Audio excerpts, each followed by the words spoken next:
अस्सलामु अलैकुम रहमतुल्लाहि व बरकातुहू।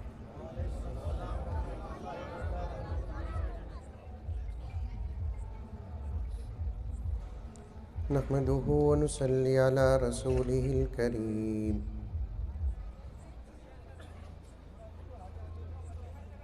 अम्मा बअदु फ़अऊज़ु बिल्लाहि मिनश शैतानिर रजीम। बिस्मिल्लाहिर रहमानिर रहीम। या अय्युहल्लज़ीना आमनु दुख़ुलू फ़िस्सिल्मि काफ़्फ़ा वला तत्तबिऊ ख़ुतवातिश शैतान इन्नहु लकुम अदुव्वुम मुबीन।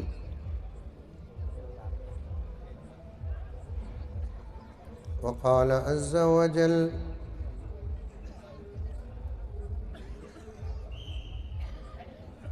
लक़द कान लकुम फ़ी रसूलिल्लाहि उस्वतुन हसना।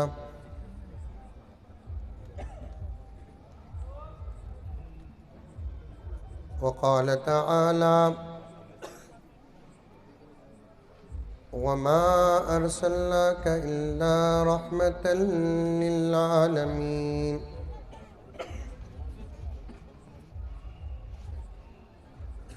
वक़ाल तआला या अय्युहन्नासु इन्ना खलक़नाकुम मिन ज़करिन व उन्सा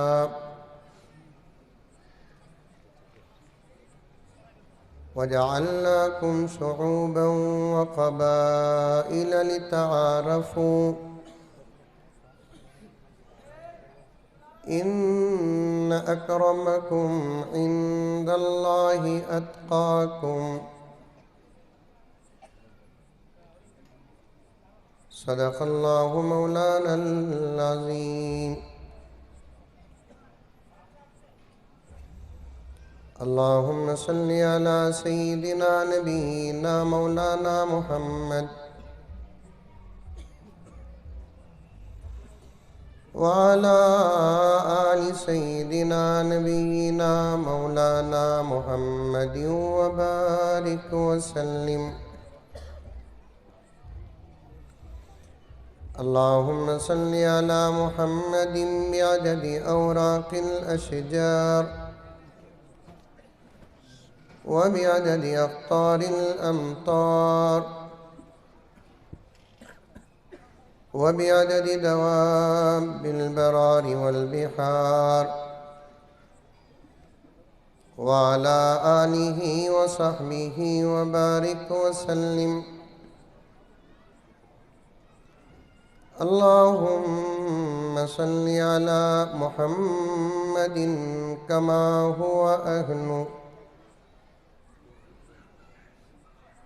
हुवा अहलुहु व मुस्तहिक़्क़ु।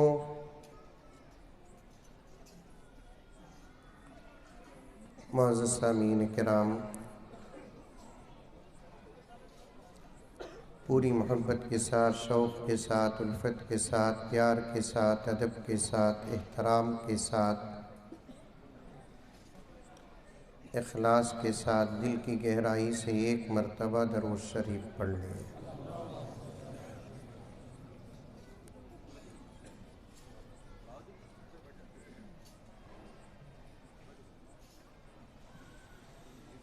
सहबाए अक़ीदत के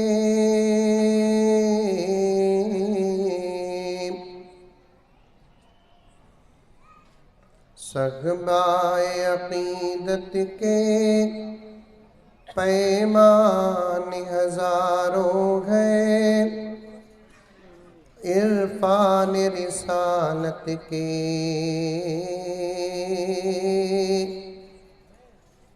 मैं खान हज़ारों हैं। बोलो कहती भी सुभान अल्लाह माशा अल्लाह। पूरे मजमे में एक ही साथी बेशक बोलकर फ़र्ज़ किफ़ाया बन रहे हैं।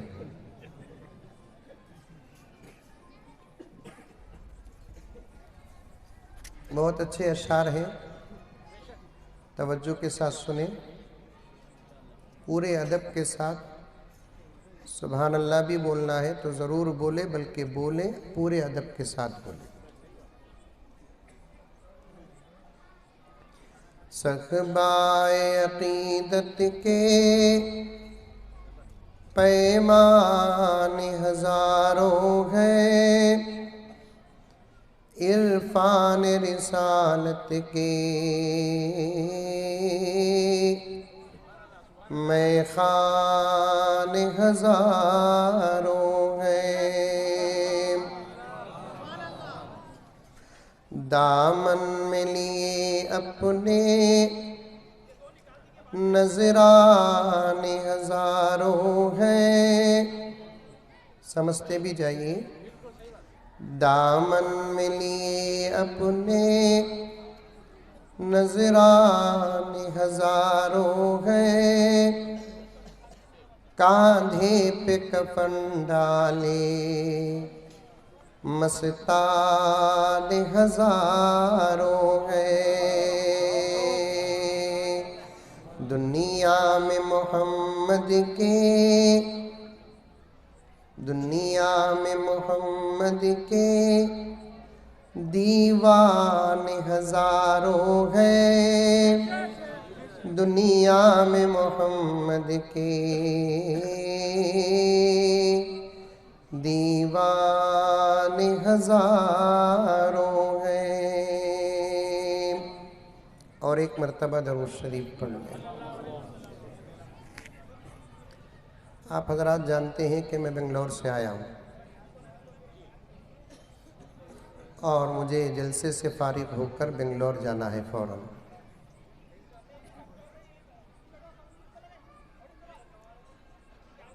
लंबा बयान नहीं होगा।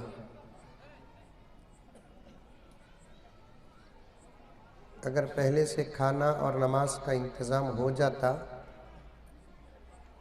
तो रात बाकी बात बाकी।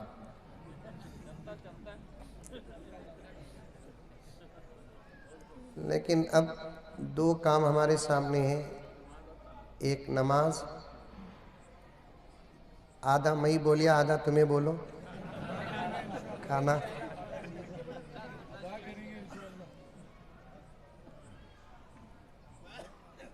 दो बड़े काम हमारे सामने रहकर लंबा बयान करने का मेरे पास मौका नहीं है। सिर्फ एक 3-4 घंटे बोलकर ख़त्म कर देता हूँ।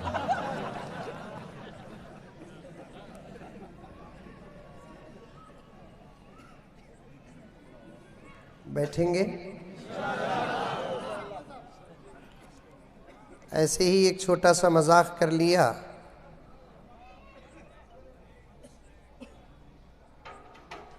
सबसे पहले मैं आज के आपके इस जलसे की खुसूसियत पर 2-3 बातें अर्ज करता हूँ।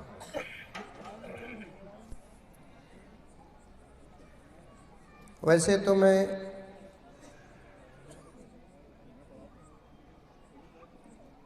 हर दिन सफ़र में रहता हूँ, मेरी सुबह कहीं मेरी शाम कहीं, और मैं इतना सफ़र में रहता हूँ कि लोग डाउट करते हैं मेरी शादी हुई कि नहीं हुई।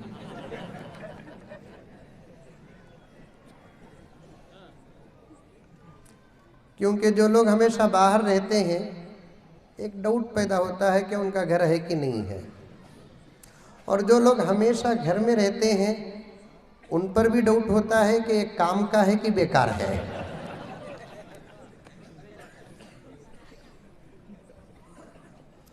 तो हर वक्त घर में भी नहीं रहना और हर वक्त सफ़र में भी नहीं रहना। लेकिन मेरा हाल ऐसा है कि मैं अक्सर सफ़र में रहता हूँ और घर का हक भी अदा करता हूँ।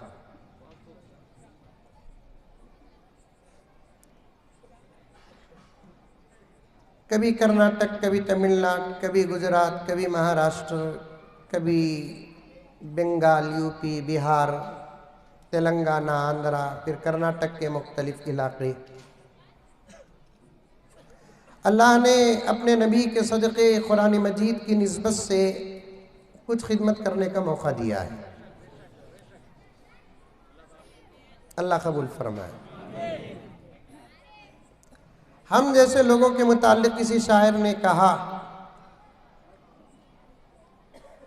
कभी अर्श पर कभी फर्श पर, कभी अर्श पर कभी फर्श पर, कभी तेरे दर कभी दर बदर। समझ में आ रहा है कि नहीं? मजबूरी से बहुत खूब बोला रही की। कभी अर्श पर कभी फर्श पर, कभी तेरे दर कभी दर बदर। ऐ गमे आशिकी तेरा शुक्रिया, ऐ गमे आशिकी तेरा शुक्रिया, मैं कहाँ कहाँ से गुजर गया। ये कुरान की निस्बत है, ये नबी की निस्बत। रियासतों का सफ़र करना पड़ता है, शहरों का सफ़र करना पड़ता है, खरियों का सफ़र करना पड़ता है। जहाँ फ्लाइट पहुँचती है वहाँ भी जाना पड़ता है, जहाँ ट्रेन पहुँचती है वहाँ भी जाना पड़ता है, जहाँ बस पहुँचती है वहाँ भी जाना पड़ता है, जहाँ कार पहुँचती है वहाँ भी जाना पड़ता है। जहाँ कोई चीज़ नहीं पहुँचती, अल्लाह की दी हुई सवारी पर जाना पड़ता है। मैं इतना लंबा कई को बोल रहा हूँ मालूम? मेरी अपनी छोटी सी उम्र में, छोटी का तो 16-17 साल नहीं, ये पहला जलसा मैं देख रहा हूँ।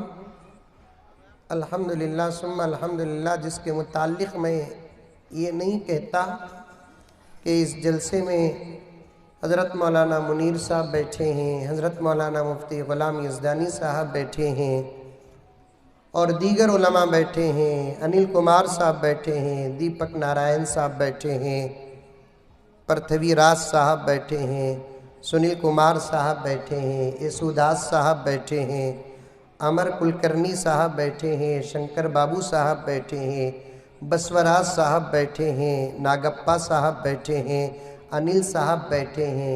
अलग अलग अलग नाम लेकर मैं नहीं कहता कि ये सब बैठे हैं, या मुसलमान बैठे हैं, हिंदू बैठे हैं, दलित बैठे हैं, फुला बैठे हैं, फुला बैठे हैं। अलग अलग करके मैं नहीं कहता, सिर्फ एक जुमले में आज के स्टेज की तारीफ कर देता हूँ कि आज के मनहल्ली के स्टेज में भारत की मोहब्बत बैठी है। आज के सीरत के मनहल्ली के स्टेज में हिंदुस्तान बैठा है। सच कहता हूं, क्या ही अच्छा होता कि कश्मीर से कन्याकुमारी तक के हर गांव, हर शहर की तस्वीर मनहल्ली की तरह बन जाए।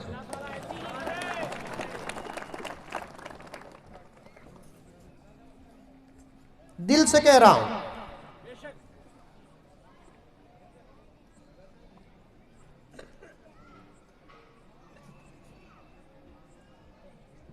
मजहब अपनी जगह पर, मैं सीरत ही की बात करूंगा, उससे पहले मुकद्दमा पेश कर रहा हूं कि मजहब अपनी जगह पर, लेकिन मजहब को मानने वालों के अंदर जो एक अहम मजहब है उसका नाम इंसानियत है। और वो चीज किसी जानवर के अंदर नहीं, हमारे अंदर है। किसी बंदर का कोई मजहब नहीं, किसी शेर का कोई मजहब नहीं, किसी और जानवर का कोई मजहब नहीं। मज़ाहिब है तो इंसानों के अंदर है, और अंदर जो रहने वाला अहम मजहब है उसका नाम इंसानियत है। और हम सब एक मुल्क के, और सारी दुनिया में भाई यहाँ बैठे हुए हैं, अगर वो उर्दू हिंदी समझ सकते हैं तो मेरा पूरा साथ दे के सारी दुनिया में जितने कंट्रीज हैं, मुमालिक हैं, उन तमाम में हमारे मुल्क भारत की तरह दूसरा कोई मुल्क नहीं है। किस माने में? कैसा पूछना तुम्हें भी, हमें बोलते गए तो सुन लेकर रहे तो अच्छा नहीं दिखता, वैसा छोड़ छोड़ कर तो लोग छोड़ना शुरू कर डाले।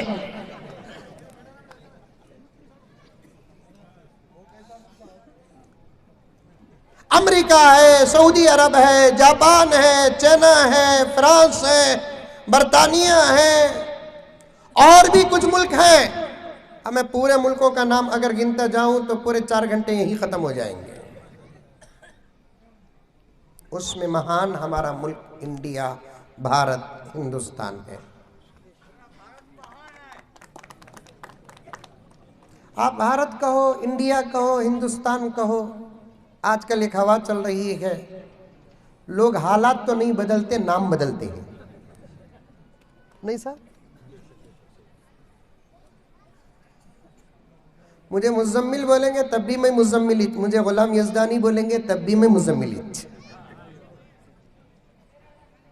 मौलाना गुलाम यज़दानी साहब को गुलाम यज़दानी साहब बोलेंगे तब भी गुलाम यज़दानी साहब, मुज़म्मिल बोलेंगे तब भी मुज़म्मिल। मैं अगर गुलाम यज़दानी बनना है तो नाम रखने से गुलाम यज़दानी नहीं बनूंगा, गुलाम यज़दानी के औसाफ मेरे अंदर आना है।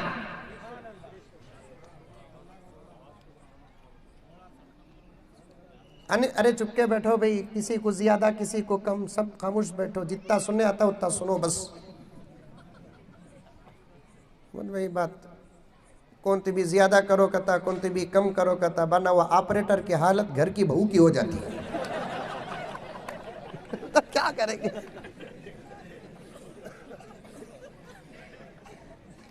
पहले था ना वैसा तो रखो बा, कौन उन ऑपरेटर, ऐसा था ना वैसा रखो बस। बैठो बैठो मुझे साहब, मैं बोलता हूँ मौलाना, खवातीन भी ही कहते घर में नहीं रहतूंगा तो लखमा दे रही सो।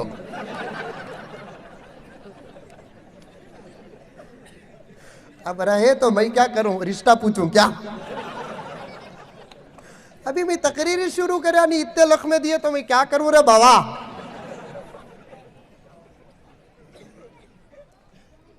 इंडिया कहो तब भी इंडिया, भारत कहो तब भी भारत, हिंदुस्तान कहो तब भी हिंदुस्तान ही।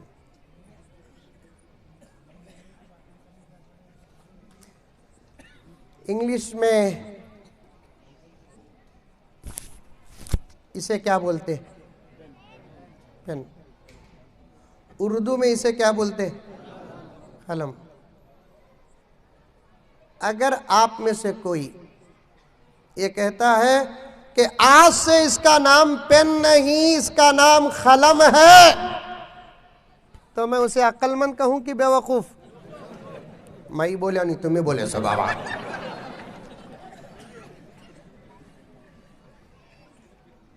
वही पेन बोले, वही कलम बोले, वही भारत बोले, वही इंडिया बोले, वही हिंदुस्तान बोले, वही। हालात बदलना है, नाम नहीं।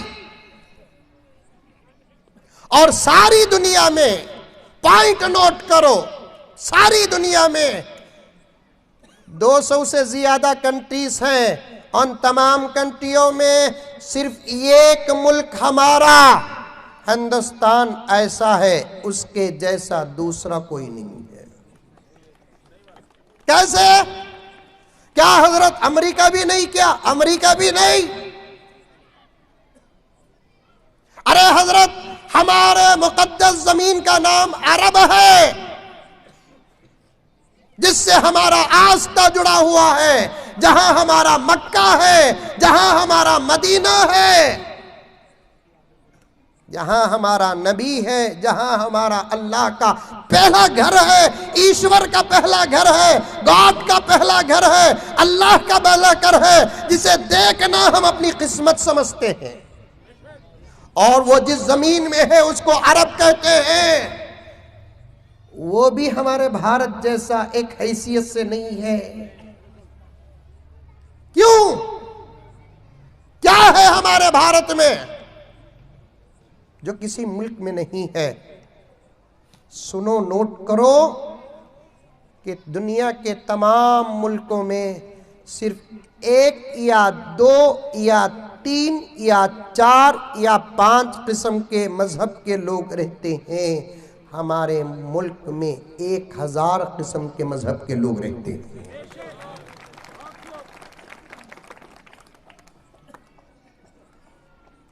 यहां हिंदू भी है, यहां मुसलमान भी है, यहां सिख भी है, यहां ईसाई भी है, यहां दलित भी है, यहां फुला और फुला भी है।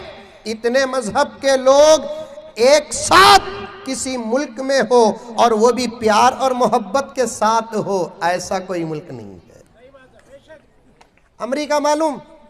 अरे मालूम कभी अमेरिका हैदराबाद के बाजू है? नहीं, अमेरिका है। अमेरिका कौन तो भी हमारा बच्चा अमेरिका में जाकर पढ़ लेकर आ गया तो हम क्या फट जाते ही, मुंह खुल जाता और रिश्ता भी बड़ी जगह लगता। क्या साहब करता आपका बच्चा? अमेरिका में है। वाह वाह वाह, अमेरिका में है क्या? जन्नतुल फिरदौस वो क्या साहब? अमेरिका में है। याद रखो, मां की तरह बनो।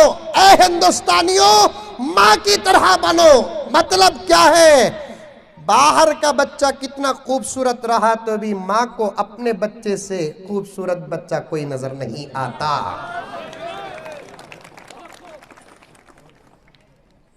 बाहर का मुल्क कितना अच्छा रहा तो भी हमारे मुल्क से ज्यादा अच्छा कोई मुल्क ये जानने वाला ही पक्का हिंदुस्तानी है।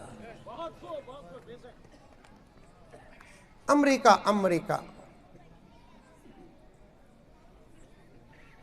अमेरिका से एक आदमी आया, कहते हैं हिंदुस्तान को। अभी तकरीर शुरू करिया नहीं भाई, मैं सीरत पर बात करना, सिर्फ आज के जलसे की कुछ खुसूसियात बता रहा हूं। अमेरिका से एक आदमी हिंदुस्तान को आया, कहते और अतामी बैठे ही बोल कर लकमा आया, जरा हजरत की तसल्ली को बोल डालता हूँ, जरा तुम्हें भी सुनो आपा वहां की कहतो, तुम्हें 5000 हो कि 10,000 हो, तुम्हें जितना आते हैं जलसे वाले उतना खुश होते हैं। मेरे नजदीक क्या मालूम तुम्हें कितने कम रहते हैं उतना मैं खुश होता हूँ, कि जितने ज्यादा रहते हैं उतने बमड़ियां ज्यादा।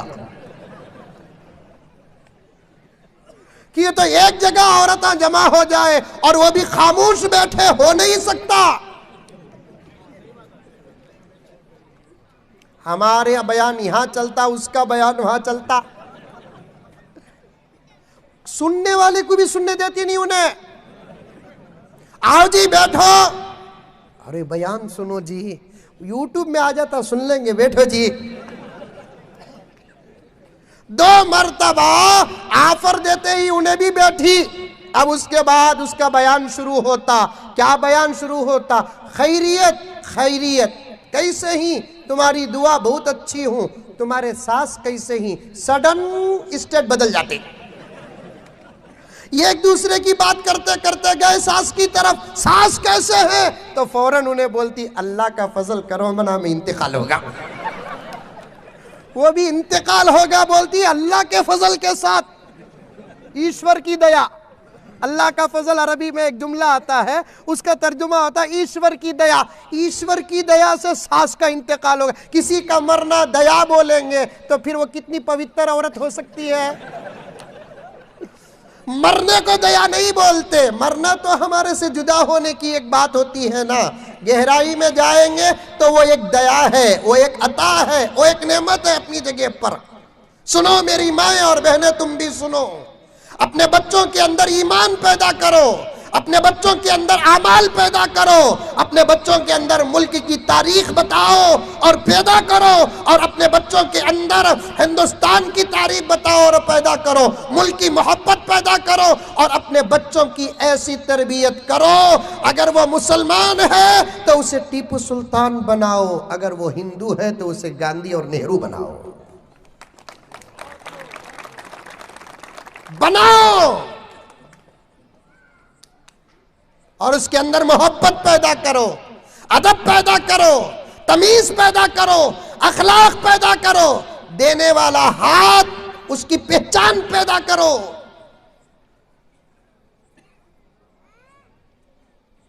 अमेरिका से एक आदमी आया हिंदुस्तान को, हिंदुस्तान में उसका एक दोस्त था। अब हिंदुस्तान वाला उसकी पूरी मेहमान नवाजी किया, खिलाया पिलाया, और जितने खाने के आइटम आई वो पूरे हिंदुस्तान में 600, दूसरे मुल्क में नहीं। दूसरे मुल्क में क्या है, मेंढका, सांपा, चूहे। हमारे मुल्क में खाने के आइटम से साहब आजकल वहां के आइटम यहां आ गए ही। पिज्जा कहते, पिज्जा मैं तो खाता नहीं साहब। वो एक मर्तबा मेरे सामने आया, फिर भी खाया नहीं मैं। मुझे पूछा एक नौजवान, पिज्जा खाते हैं क्या हजरत बोलकर। मैं बोला ये क्या बा पिज्जा है, मैं पिस्ता सुनिया हूं। बैठ जाओ बेटा, बैठ जाओ, सिट डाउन प्लीज। पानी पीना नहीं, पिलाना सो। पिज्जा खाते हैं क्या हजरत पूछा। आखिर ये पिज्जा क्या है, मैं समझा काची भी वो जगह की खास डिश होगी, कोई आइटम होगा बोल को ले लाओ भाई। बोला तो जल्दी लाया नहीं, छोकरे को फोन करके बोला एक अच्छा पिज्जा ले लगा बातू। अब उन्हें 15-20 मिनट के बाद लेकर आया। वो एक रोटी की तरह था, वो आप लोग खाए रहेंगे। अब मैं बोला तो इसके बाद नहीं खाएंगे शायद दे। खैर ये एक ही बात यहाँ छोड़ डाल को चले जाओ। ले रोटी की शक्ल ले लेकर आया। हाफ कटिंग था वो, पूरा कट कर को नहीं था, हाफ कटिंग था। फिर मुझे एक प्लेट छोटी सी रखे, उसमें से वो पिज्ज़ा में से हाफ कटिंग को फुल कटिंग कर को तोड़ को मेरे सामने रखने गए। वो पिज्ज़ा रोटी के अंदर से जो चीज़ मस्का वगैरह जो निकलिया नहीं, वो देखते ही मैं अस्तगफिरुल्लाह पढ़ा कि तो उसकी शक्ल सर्दी के उनके सका दी।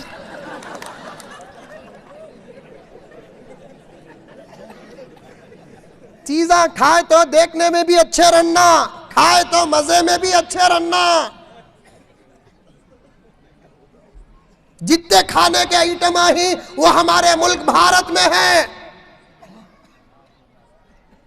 जबरदस्त बिरयानी हमारे मुल्क में, पलाऊ हमारे मुल्क में,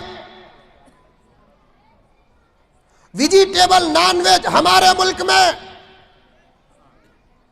मसाले भी ऐसे लगाते, दुनिया में कई मुल्क में वैसा मसाला नहीं लगाते। जबरदस्त आइटम्स। अब उन्हें आया तो उसे खिलाए, अच्छा खिलाया हिंदुस्तान का दोस्त, अच्छा पिलाया। पिलाया के तो पानी शरबत वो, वरना वो समझना नहीं, वो पीना भी नहीं, वो पिलाना भी नहीं। मौलाना बोले नहीं, वो सही बात बोले मौलाना, वो पीना भी नहीं, वो पिलाना भी नहीं। हमारे अंकल तलाक पर पाबंदी लगाए, मैं जब पीएम बनूंगा शराब पर पाबंदी लगाऊंगा। थालियां कम मारी क्या, तुम्हें भी हिंग क्या। हमें मौली साहब बाबा ताली नहीं मारे तो भी मेंटालिटी समझते हैं।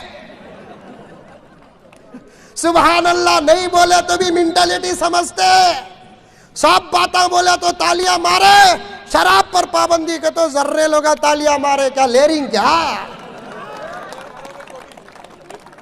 लेना नहीं, शराब मजहब का कानून नहीं, शराब इंसानियत का कानून है। मुसलमान शराब पीता है उसे भी नशा आता है, हिंदू शराब पीता है उसे भी नशा आता है, सिख शराब पीता है उसे भी नशा आता है, दलित भाई मेरा शराब पीता है उसे भी नशा आता है। मेरे दोस्तों, जब दिमाग खराब हो जाता है तो मौलाना ने खतरा बताया, घर की इज्जत को सबसे पहले खतरा होता है।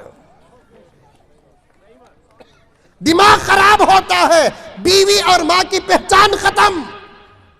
दिमाग खराब होता है, बेटी और बहन के दरमियान की दीवार खत्म। अनिल भाई, सुनील भाई, बसवराज साहब, पृथ्वीराज साहब, मेरे साथ थोड़ा वक्त दे आप हजरात। मैं बताऊं कि मैं माहौल में डूब चुका हूं। मेरे पास मेरी बहनों का भी फोन आता है, मेरे पास मेरे भाइयों का भी फोन आता है। मैं इतना दर्द सुनता हूं कि अगर दूसरा होता तो सिर्फ दर्द सुनकर अब तक मौत के घाट उतर जाता। मैं इतना दर्द सुनता हूं, मेरे भाइयों का दर्द सुनता हूं, मेरी बहनों का दर्द सुनता हूं, फोन के जरिए से सुनता हूं, जुमे के मौके में सुनता हूं। एक अल्लाह की बंदी मेरी बहन ने मुझे फोन किया, मौलाना मेरे शौहर के लिए आप दुआ फरमाएं। मैंने कहा कि क्या बात है, किस बात की दुआ करूं? उन्होंने डरते डरते कहा, मौलाना मेरा शौहर शराब का आदी है, आप दुआ करें। मैंने कहा कि जरूर करूंगा दुआ। तो फिर उसने कहा, मौलाना मैं 8 दिन देखूंगी, मैं 8 दिन देखूंगी, आपकी दुआ से अगर वो शराब छोड़ दिया तो फबिया, वरना फिर मैं फोन करके कहूंगी कि उसके लिए बद्दुआ कर दे ताकि वो मर जाए। मैं परेशान हुआ। फिर उससे पूछा कि बहन शराब एक पाप है, शौहर एक बहुत बड़ी जिंदगी का नाम है। कोई बीवी अपने शौहर की मौत की तमन्ना न करे, उसे सुधारने की कोशिश करे, और शौहर को सुधारने की ताकत अल्लाह ताला औरत बीवी के हाथ में जो रखा है वो तो किसी पंडित मौलवी आमिल कामिल के हाथ में नहीं है। तुम्हें चाहे तो ऐसा सवार सकते हैं, ऐसा सवार सकते हैं, पता नहीं कि तुम कमजोर हो। हमारे कुरान में लिखा है, हमारे हदीस में लिखा है, हमारे आस्था में है, हमारे नबी प्रॉफिट मोहम्मद जगत गुरु सल्लल्लाहु अलैहि वसल्लम ने फरमाया, औरत अकल में आदि, कितना आदि अकल में। अभी गुस्सा करो न को, अभी पूरी बात सुनो। क्या रे हजरत हम ना आदि अकल वाली बोल डाले ना बोलकर, कहाँ बैठे ही वो भी मालूम नहीं, दूर ही कि करीब ही, मुझे भागने रास्ता है। औरत से बच नहीं सकते। समझ में आई बात है। औरत आधी अकल वाली है, वो समझती बहुत कम है और देर से समझती है। मौलाना ने यही बयान फरमाया। हमारे जगत गुरु ने कहा, अच्छा आदमी मौलवी नहीं, अच्छा आदमी पंडित नहीं, अच्छा आदमी फादर नहीं, अच्छा आदमी चेयरमैन नहीं, अच्छा आदमी मस्जिद का जिम्मेदार नहीं, अच्छा आदमी मंदिर का जिम्मेदार नहीं, अच्छा आदमी चर्च का जिम्मेदार नहीं, अच्छा आदमी वो नहीं जिसके कपड़े अच्छे हो, अच्छा आदमी वो नहीं जिसके पास बेहतरीन गाड़ी हो, अच्छा आदमी वो नहीं जिसके पास बेहतरीन घर हो, अच्छा आदमी वो नहीं जिसके पास बैंक बैलेंस बहुत ज्यादा हो, बल्कि हमारे जगत गुरु प्रॉफिट मोहम्मद ने फरमाया, अच्छा आदमी वो है जो अपने घर की औरतों के साथ अच्छा सलूक करता है। हिंदू हो, मुसलमान हो, सिख हो, हमारे गुरु जगत गुरु प्रॉफिट मोहम्मद सल्लल्लाहु अलैहि वसल्लम की पूरी तबलीग के 2 हिस्से हैं। पॉइंट नोट करो। उलमाए किराम बैठे हुए हैं, कुरान पढ़ने वाले बैठे हुए हैं, हदीस पढ़ने वाले बैठे हुए हैं, इस्लाम जानने वाले बैठे हुए हैं, शरीयत जानने वाले बैठे हुए हैं। ऐसा नहीं कि मैं सिर्फ आपके साथ बैठा हूं, उलमा के साथ बैठा हूं, आपके बीच में भी उलमाए किराम है। लाइव टेलीकास्ट है, आइंदा चलकर बात जाएगी, गौर से सुनना। हमारे मोहम्मद, हमारे नबी, सब कह दो सल्लल्लाहु अलैहि वसल्लम, जगत गुरु सल्लल्लाहु अलैहि वसल्लम का पैगाम जो है उसके 2 हिस्से हैं। एक हिस्सा सिर्फ मुसलमानों के लिए और एक हिस्सा पूरी इंसानियत के लिए। जो हिस्सा मुसलमानों का है वो मुसलमान ले और अमल करे। नमाज का पैगाम हिंदू भाइयों के लिए नहीं, मुसलमानों के लिए है। रोजे का पैगाम हिंदू भाइयों के लिए नहीं, मुसलमानों के लिए है। ज़कात का पैगाम हिंदू भाइयों के लिए नहीं, रोजे के लिए, मुसलमानों के लिए। हज का पैगाम हिंदू भाइयों के लिए नहीं, दीगर कौम वालों के लिए नहीं, मुसलमानों के लिए है। दाढ़ी का पैगाम हो, कुरान का पैगाम हो, अखलाक जो कुरान का पैगाम हो, पर्दे का पैगाम हो, टोपी का पैगाम हो, टकने से ऊपर पहनने का पैगाम हो, ये सिर्फ मुसलमानों के लिए है। लेकिन अदब का पैगाम, अखलाक का पैगाम, मोहब्बत का पैगाम, ये सिर्फ मुसलमानों के लिए नहीं, पूरी इंसानियत के लिए है।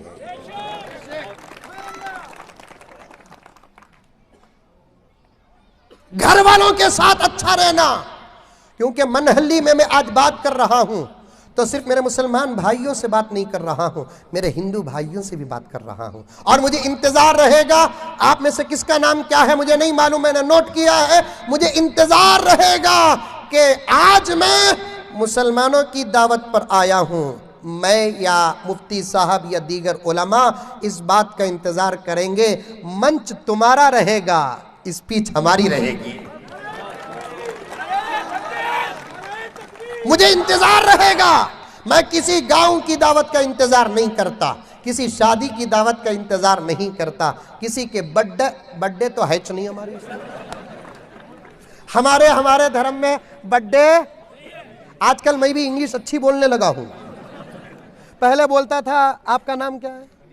अनिल भाई। मैं पहले बोलता था, मैंने तो स्कूल में बहुत कम पढ़ा है, 7 स्टैंडर्ड पढ़ा है, लेकिन मैं अरबी में डिग्री लिया हूँ अल्हम्दुलिल्लाह। कुरान का हाफिज़ हूँ मैं, आलिम हूँ।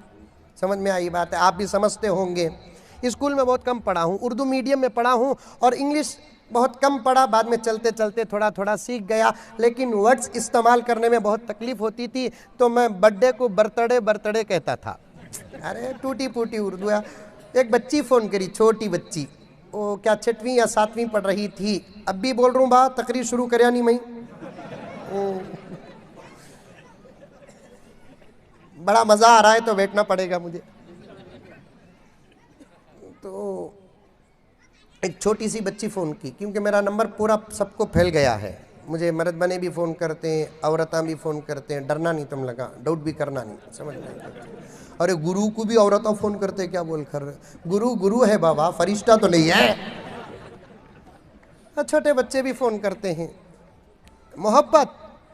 मोहब्बत अगर हो जाती है तो फिर रिश्ता देखा नहीं जाता। मोहब्बत अगर हो जाती है तो रिश्ता नहीं देखा जाता। हमारे हिंदू भाइयों ने अशआर की दुनिया में हुजूर सल्लल्लाहु अलैहि वसल्लम से इतनी मोहब्बत की है। एक हिंदू हमारे भाई जो बहुत बड़े हिंदुस्तान के शायर थे, 99 के ज़बरदस्त शायर थे, जिनका नाम महेंद्र सिंह बेदी, वो उर्दू के शायर थे, आशिक़ रसूल थे वो। और ये उलमा जानते हैं उन्होंने क्या कहा मोहब्बत, हुजूर से मोहब्बत के बारे में क्या कहा। अहमद भाई बैठे हैं तो सुन ले। हम किसी दीन से हो खाइले किरदार तो है, हम किसी दीन से हैं खाइले किरदार तो है, हम सना खान शहे हैदरे कर्रार तो है, हम सना खान शहे हैदरे कर्रार तो है। ये शेर सुनिए। इश्क हो जाए किसी से, इश्क मालूम नहीं? अरे नहीं मालूम? नौजवाना जवाब नहीं दे रही ना, नहीं मालूम का तो बोलो। ये टॉपिक यहाँ खत्म कर डाल को, मोहब्बत का उन्वान शुरू कर दो। वाह वाह वाह वाह वाह, ये इश्क का ज़माना है, मोहब्बत का ज़माना है। करने वालों से इश्क नहीं करता, नहीं करने वालों से इश्क करता है। तुम करने वालों से इश्क करो, तुम्हारे बगैर इश्क किए भी तुम्हारी चाहत की चीज़ तुम्हारे सामने आ जाएगी। इश्क बहुत अच्छी चीज़ है। इश्क हो जाए किसी से कोई चारा तो नहीं, इश्क हो जाए किसी से कोई चारा तो नहीं। वो हमारे महेंद्र सिंह बेदी साहब हमसे कहते हैं, इश्क हो जाए किसी से कोई चारा तो नहीं, सिर्फ मुस्लिम का मोहम्मद पे इजारा तो नहीं, सिर्फ मुस्लिम का मोहम्मद पे इजारा तो नहीं। इश्क है, सब करते हैं। कोई अच्छा काम करे भाई, कोई 6 मारे तो ज़माना मोहब्बत करता है, कोई 4 मारे तो ज़माना मोहब्बत करता है। क्या कोई अच्छी बात करे तो कोई मोहब्बत नहीं करेगा? प्यार की बात करे तो मोहब्बत नहीं करेगा? अब एक बच्ची फ़ोन करी मुझे, कहने लगी कि मौलाना मुजम्मिल साहब क्या तुम्हें? मैं बोला मुझे तो यकीन है, तुझे डाउट रहा तो मैं क्या करूँगा। आओ बेटे, मैं मुजम्मिल हूं, मैं आपका बयान बहुत सुनती हूं हजरत। मैं बोला हमारे सदर साहब को फोन करके बोल मां, ताकि तनख्वाह बढ़े हमारी। मेरे बयान की तारीफ मेरे सामने करी तो क्या फायदा?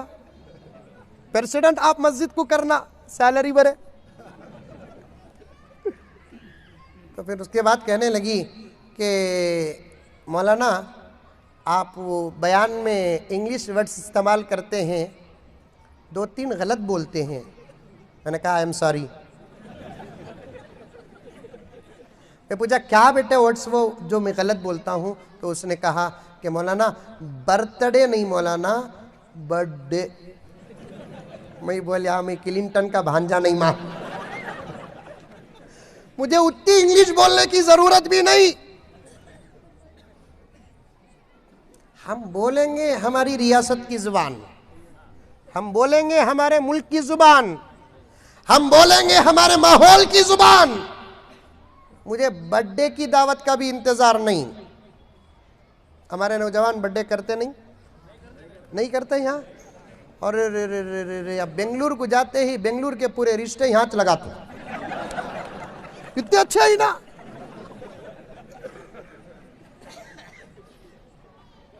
जो चीज धर्म में ना हो उस चीज को कभी नहीं करना, जो चीज धर्म में है उसे कभी नहीं छोड़ना। जो चीज धर्म में नहीं उसे कभी न करना, जो चीज धर्म में है उसे कभी न छोड़ना। ईश्वर की दया और ईश्वर की कृपा, अल्लाह की रहमत, अल्लाह की बरकत उस जमीन से खत्म हो जाती है जिस जमीन में धर्म का आदमी धर्म के कामों को छोड़ देता है। मनहली के मुसलमानों, हमारे धर्म का पैगाम है नमाज। कभी नमाज न छोड़ना। तुम नमाज छोड़कर ऐसे 1 लाख जलसे रखोगे, जगत गुरु कभी खुश नहीं होगा। क्योंकि जगत गुरु प्रॉफिट मोहम्मद को जलसों से ज्यादा नमाज से मोहब्बत थी। नमाज कभी नहीं छोड़ना। नमाज अल्लाह का आर्डर हमारे धर्म में आता है, इस्लाम में आता है। प्रॉफिट मोहम्मद सल्लल्लाहु अलैहि वसल्लम ने फरमाया, एक मुसलमान भी अगर नमाज छोड़ेगा उसकी नहूसत से 160 घर मुसीबत में मुब्तला हो जाते हैं। 160 हाउस, एक मुसलमान भी अगर नमाज छोड़ेगा उसकी लानत से, उसकी नहूसत से 160 घर बरकत से महरूम, रहमत से महरूम, मोहब्बत से महरूम। इमाम गज्जाली ने लिखा है, जब बंदा नमाज छोड़ देता है और नमाज के आखिरी वक्त तक देखता है कि यह नमाज पढ़ रहा है कि नहीं पढ़ रहा है, जब बंदा नमाज का वक्त खत्म हो जाता है और नमाज नहीं पढ़ता, तो शैतान, मालूम शैतान, अरे मालूम शैतान नहीं मालूम है, मनहली में है। उनके ऊपर किसका कानून भी चलता नहीं। क्या करना भाई?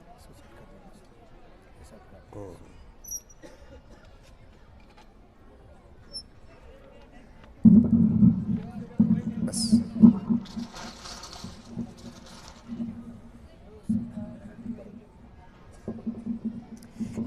आदमी भी अगर नमाज छोड़ता है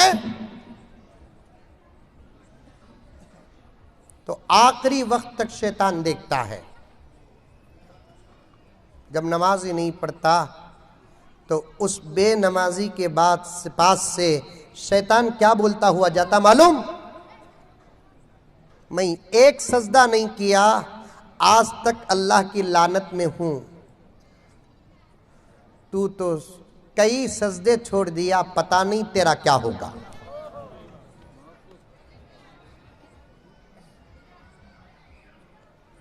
नमाज ना छोड़ना। नमाज धर्म के लोगों के लिए पैगाम, दाढ़ी धर्म के लोगों के लिए पैगाम, लेकिन मेरे नबी का आधा पैगाम सिर्फ मुसलमानों के लिए नहीं, पूरी इंसानियत के लिए। झूठ से रोका तो सिर्फ मुसलमानों को नहीं रोका, हमारे नबी ने पूरी इंसानियत को रोका। जिना से रोका, सिर्फ मुसलमानों को नहीं रोका, पूरी इंसानियत को रोका। धोखा देने से हमारे नबी ने रोका, सिर्फ मुसलमानों को नहीं रोका, पूरी इंसानियत को रोका। इसी तरीके से शराब ये सिर्फ धर्म को नुकसान पहुंचाने वाली चीज नहीं, पूरी इंसानियत को नुकसान पहुंचाने वाली चीज है। इसीलिए मैं उन्वान छोड़ता नहीं, पूरी चीजें मुझे याद हैं। जब मैं पीएम बनूंगा, बोलो इंशाअल्लाह, बोलो। बनने की क्या जरूरत है? अनिल साहब बोले ना पीएम, मुजम्मिल साहब बोले ना पीएम मैं छू। अनिल भाई बोल दिए तो हो गया किस्सा खत्म। नेक्स्ट इलेक्शन यहाँ खड़रू मई। दोस्तों, और एक बात कहता हूं, सबके लिए कहता हूं, मैं अपने आप के लिए भी कहता हूं, आपके लिए भी कहता हूं। हमारे नबी ने क्या कहा? जमीन पर हुकूमत करने वाला बड़ा नहीं होता, दिलों में हुकूमत करने वाला बड़ा होता है। मैं पूछना चाहता हूं, आज के मंच से मैं पूछना चाहता हूं, हम किस किस के दिल में राज कर रहे हैं? किसके दिल में हमारी मोहब्बत है? मैं कान पकड़ कर ये कहना चाहता हूं, मुफ्ती साहब अगर इजाजत दे दे, आज हम दिल क्या जीते? जिस मां ने हमको पैदा किया उस मां का दिल हम नहीं जीत सके। जिस बाप के ब्लड और जिस बाप के खून से पैदा हुए, उस बाप का दिल हम जीत नहीं सके।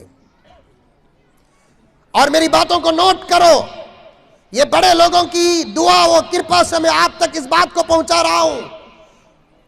सच कहता हूं, किसी मुल्क की कोई टीम फुटबॉल की हो के बॉक्सिंग की हो के क्रिकेट की, अगर 15-20 टीमों से टक्कर लेकर वर्ल्ड कप हासिल करती है, ये कोई बड़ा काम नहीं है। हम किसी की खिदमत करके दिल जीतते हैं, ये उससे भी बड़ा काम है।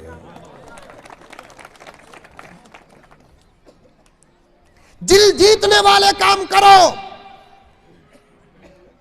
1 घंटा हो गया मैं अपनी बात को शुरू करके, अभी मुकद्दमे में अटका हूं। दिल जीतने वाले काम करो, दिल जीतने वाले काम करो।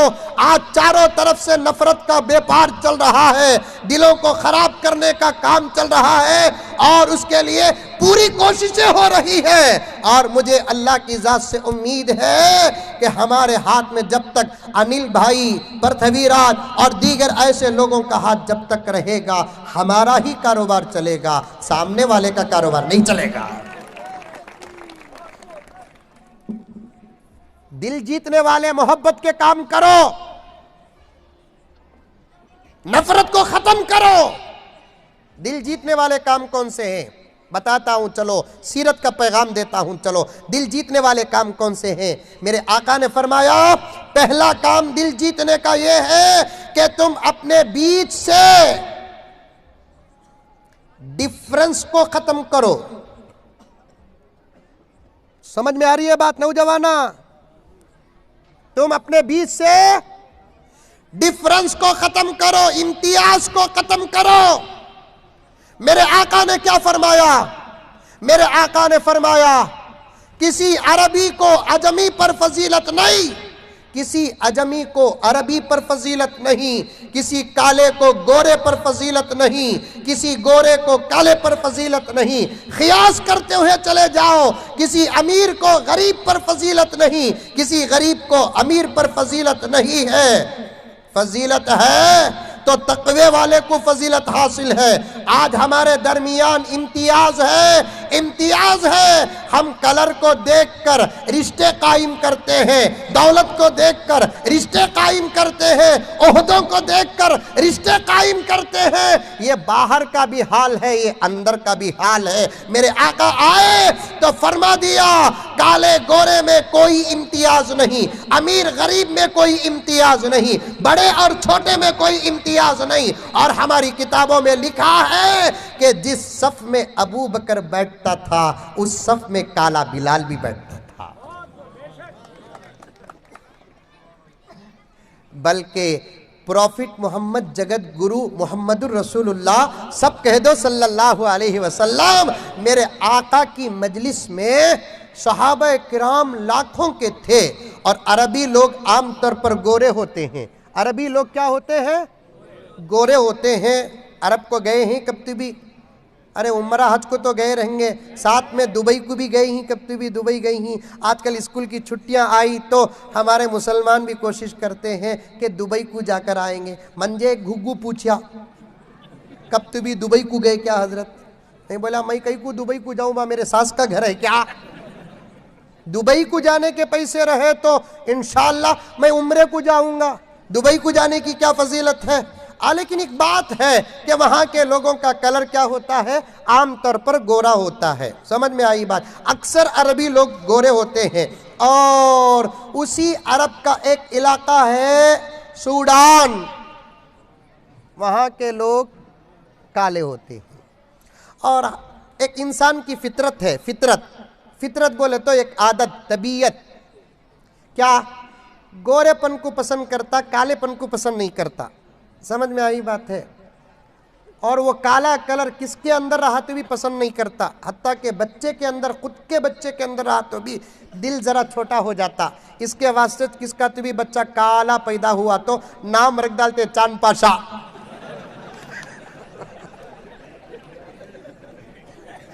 रखते नहीं रखते? काला बच्चा पैदा हुआ तो खमरुद्दीन, दूसरे बच्चे पैदा हुए तो पूरे नामल इलाका को मौली साहब से पूछते। लेकिन काला बच्चा पैदा हुआ तो पूछते च नहीं, चांद पाशा रख डालते। काले कलर से आदमी की तबीयत मेल नहीं खाती। लेकिन काला कलर हकीकत में बड़ा फजीलत वाला है। काला कलर अगर ऐसा वैसा होता, अल्लाह अपने घर के गिलाफ का कलर काला न रखता।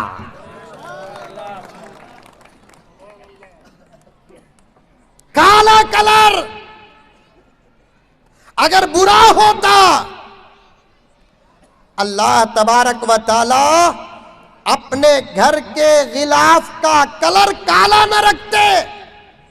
और पर्दे में बैठी हुई मेरी मां, तेरे पर्दे के लिए अल्लाह ने कोई दूसरा कलर नहीं दिया, अगर दिया तो अपने गिलाफ का कलर दिया हो।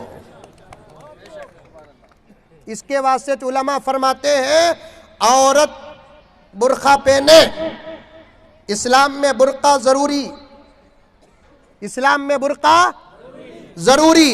अभी मैं थोड़ी देर पहले बोला, समझ रहे होंगे आप बात, कुछ बातें हमारे अपने धर्म के हैं और कुछ बातें पूरी इंसानियत के हैं। उन्हीं बातों में से बुर्का धर्म की चीज नहीं, पूरी इंसानियत की चीज है। क्योंकि आजकल के लोगों की निगाह खराब हो चुकी है। मुफ्ती यज़दानी साहब ने फरमाया कि हर धर्म की बच्ची हमारी बच्ची है, तो फिर निगाह पाक नहीं है साहब। ऐसे वक्त में मेरा दिल चाहता है मेरी हिंदू बहन को भी मैं बुर्का पहनाकर दरिंदों के और हवस वाले लोगों के निगाहों से उसकी इज्जत की हिफाजत करूं। ये जमाना बड़ा खराब है आपा। लोगों ने बहुत अच्छी बातें लिखी है। गोश्त मालूम? गोश्त, अरे गोश्त मालूम? नहीं खाते, नहीं गोश्त। आज दावत का इंतजाम है, गोश्त है, उसके बाद से बैठे ही सो मजाक कर लिया, बयान के लिए बैठे हैं। गोश्त मालूम नहीं, गोश्त दुकान में बिकता गोश्त लेते हैं और उस गोश्त को लेकर घर को जाने तक कितनी हिफाजत करते, करते नहीं करते, बहुत करते। कई को करते, कोई इंसान छीन लेगा, नहीं छीनता, फिर हिफाजत क्यों करते? रास्ते में कुछ कुत्ते हैं, रास्ते में कुछ कुत्ते हैं और कुत्तों को गोश्त पसंद है। अब ऐसी सूरत में उन्हें क्या करता? काले बैग में डालता, गाड़ी के डिक्की में रखता, वही टमाटो डिक्की में नहीं रखता, प्याज डिक्की में नहीं रखता, गोश्त एक डिक्की में रखता है। क्यों? कुत्ते नहीं छोड़ते। वैसे ही मेरे दोस्तों, हमारे कौम की हो या हमारे मुल्क की कोई बच्ची बाहर जाती है, कुछ कुत्ते हैं जो कुछ ना करे, कम से कम अपने आंखों से हवस तो मिटाते हैं।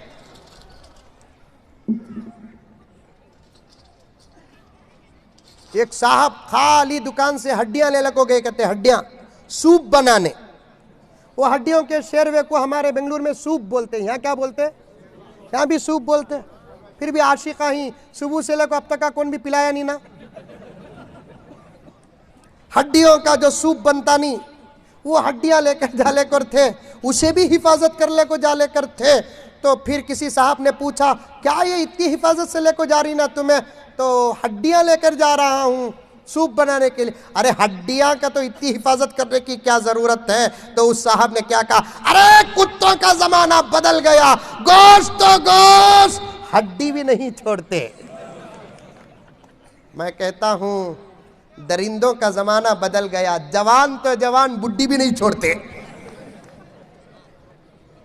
मेरी मां पर्दे मेरे पर्दे में, नमाज से बड़ी इबादत तेरा पर्दा है, तिलावत से बड़ी इबादत तेरा पर्दा है, सदका व खैर खैरात से बड़ी इबादत तेरा पर्दा है।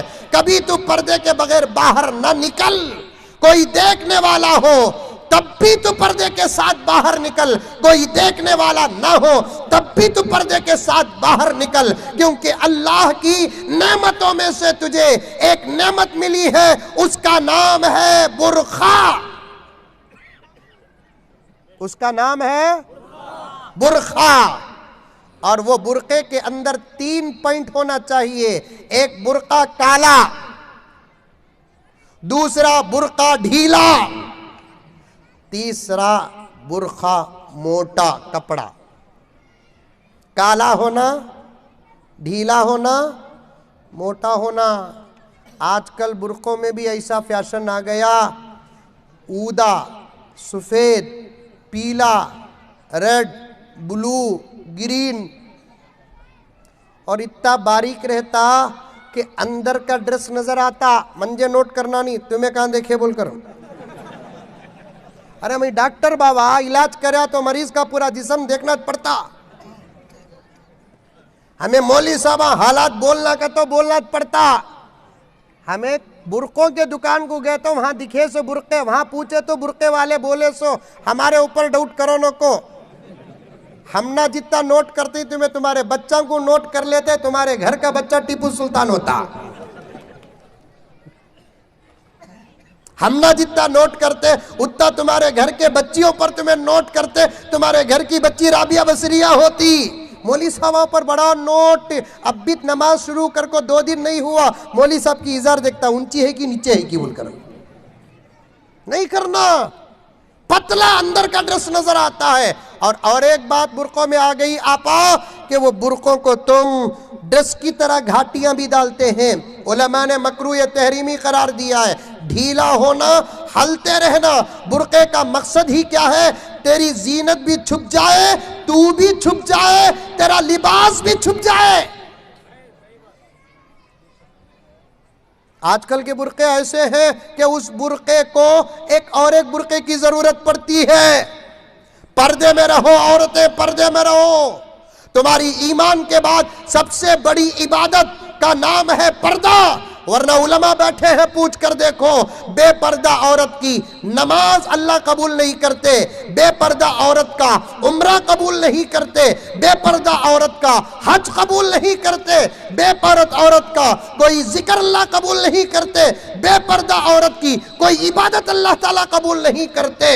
इबादत अगर तुम्हारी कबूल होना है तो तुम्हारे अंदर पर्दा आना है।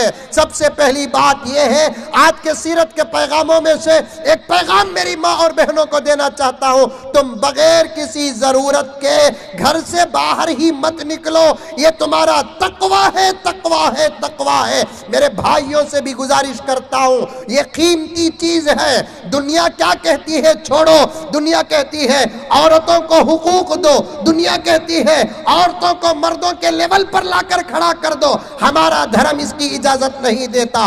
औरत औरत है, मर्द मर्द है। दुनिया जो कहती है वो औरत को मर्द के लेवल में लाकर खड़ा करके अपना बिजनेस और अपनी नफसानी ख्वाहिशात को पूरा करने का रास्ता हमवार करना चाहती है। इस्लाम का ये पैगाम नहीं है। इस्लाम का पैगाम है औरत को घर के अंदर रखो, औरत को घर के अंदर रखो। एतराज करते हैं तो जवाब हमारे पास मौजूद है, एतराज करते हैं जवाब हमारे पास मौजूद है। मैंने शुरू में इसीलिए कहा था, किसी के धर्म को मत छेड़ो, अपने धर्म को मत छोड़ो। अगर कोई हमारे अपने धर्म को छेड़ता है उसे भी मत छेड़ो, उसे भी मत छेड़ो।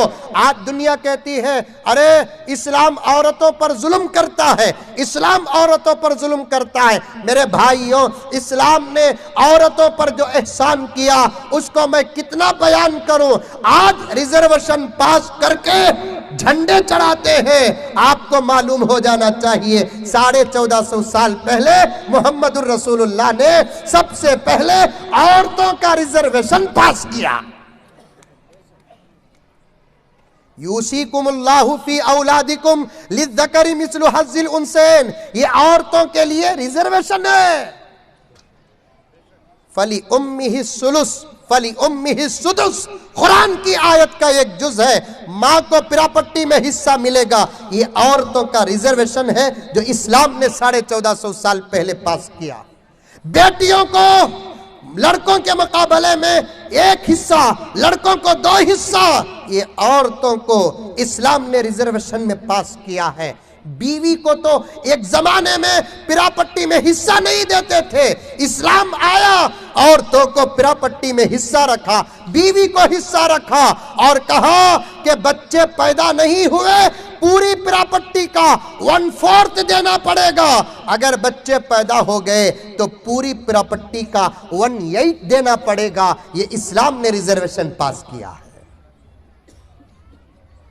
आज रिजर्वेशन का काम करके औरतों को फंसाना चाहते हो। औरतों को रिजर्वेशन नहीं, औरतों को घर के अंदर बैठकर उनकी फैसिलिटीज का इंतजाम करो। बूढ़ी हो गई तो उसकी खिदमत करो। मेरी मां, इस्लाम का बहुत बड़ा एहसान है। तुम सबसे पहले बात, घर से बाहर मत निकलो। दुनिया कहेगी इस्लाम औरतों पर जुल्म करता है, पूछो उससे क्या जुल्म करता है इस्लाम, तो वो कहेंगे कि औरतों को तुम घर के अंदर कैद करके रख देते हो। तो फिर उनसे पूछो तुम्हारे डॉलर कहाँ है, बैंक में कैद है। तुम्हारा गोल्ड कहाँ है, बैंक में है।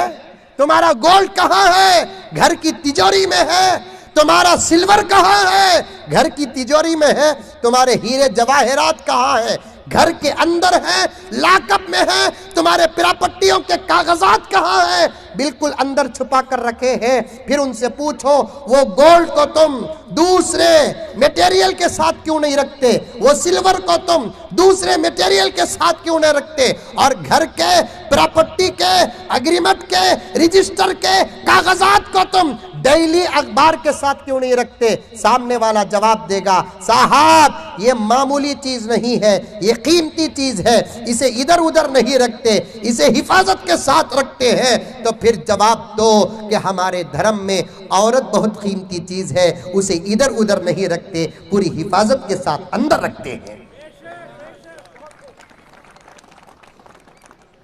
तुम तुम्हारे जूते की हिफाजत करते हो, क्या हम हमारे घर की औरतों की और महिलाओं की हिफाजत न करें? नवी एक्टिवा ले लिया तो उसे बुर्का पिनाता घुग्गू, कार ले लिया उसे कवर पिनाता, क्यों? इसलिए कि धूल न पड़े, पाइट न चले जाए। यही तो कवर है बुर्का जो अल्लाह ने औरत को अता किया और कहा कि दूसरे लोग देखोगे तो फिर तेरा हुस्न भी चला जाएगा। तुम घर से बाहर ही मत निकलो, तुम घर के अंदर रहो मेरी माए। ऐसी औरतें भी दुनिया में गुजरी हैं, कभी घर से बाहर कदम नहीं रखे। आप हजरात गौर से सुनो, हमारे अवतारों में से, हमारे वलियों में से एक वली गुजरे हैं।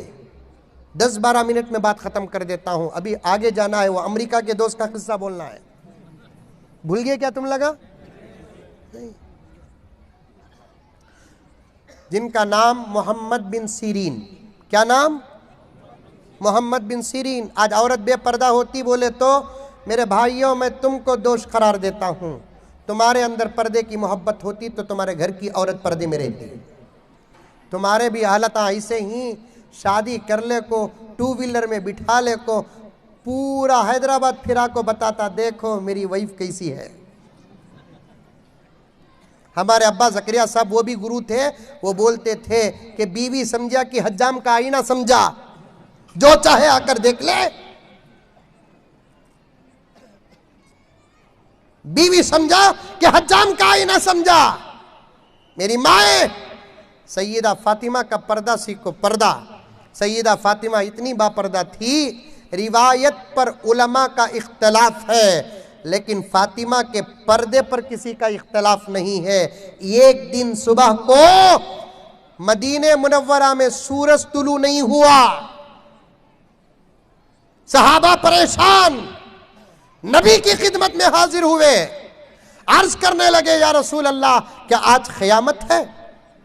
नबी ने फरमाया कि मेरे होते हुए जब अजाब ही नहीं आएगा तो क़यामत क्या आएगी?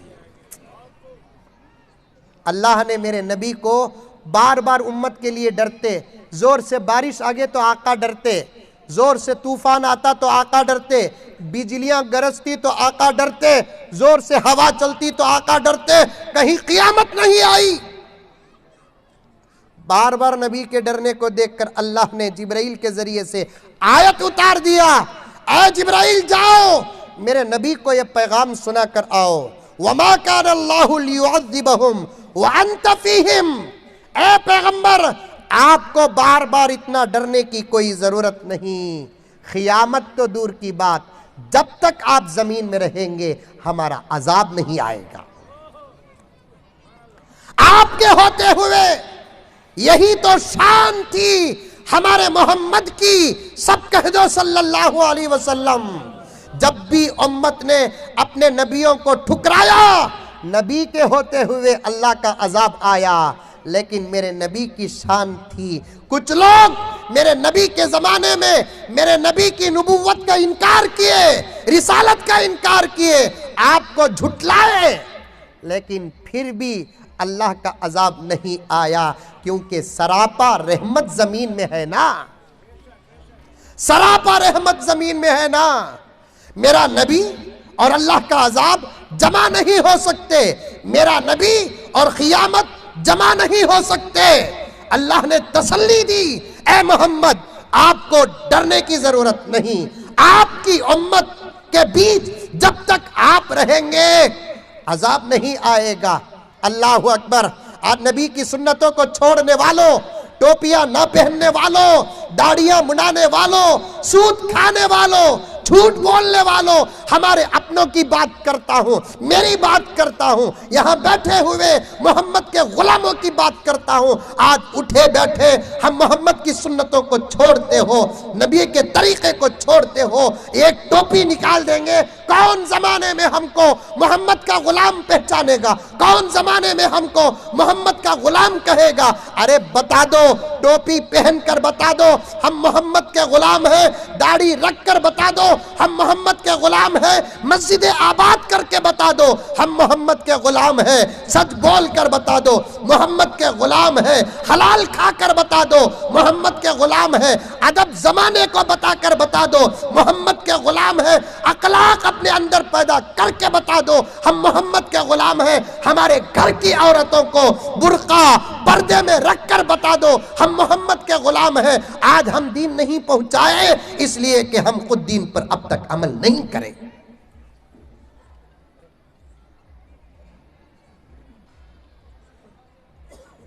अमल करो। हमारा नबी हमारी कितनी फिक्र करता था। सुनो मेरे प्यारो, जब अल्लाह के नबी को अल्लाह ने कहा, ए मोहम्मद जब तक तुम जमीन में रहोगे अल्लाह का अजाब नहीं आएगा, तो मेरे नबी खामोश नहीं रहे, खामोश नहीं रहे। समझ में आ रही है बात? अरे मुंडी तू भी हलाओ रे बाबा, हंसाए तो एक थालियां मारती, सीरियसली बात कर देना तो बेवा की सूरत होगी है। समझ में आ रही है बात? अल्लाह के नबी खामोश नहीं थे।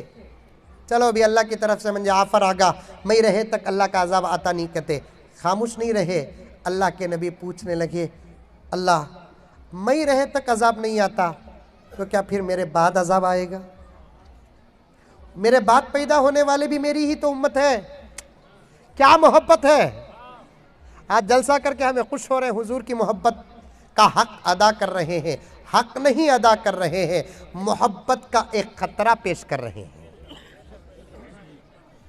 मोहब्बत का एक खतरा पेश कर रहे हैं। इतना बड़ा इंतजाम करके आप इस उम्मीद पर ना रहना कि हमने नबी की मोहब्बत का हक अदा कर दिया। खाली आई लव यू बोलने से मोहब्बत होती नहीं, आइसक्रीम भी खिलाना पड़ता है। नहीं हजरत, I love you I love you I love you बोला तो फिर बोलती ड्रेस दिलाओ, मोबाइल दिलाओ, जूते चप्पल दिलाओ। उन्हें भी सोचता ये एक आई लव यू बड़ा महंगा पड़ रहा है। खाली आई लव यू बोलने से हमारी गलत मोहब्बत अदा नहीं होती, तो सिर्फ हम नबी से मोहब्बत का दावा करने से क्या ये इतनी बड़ी मोहब्बत का हक अदा होगा?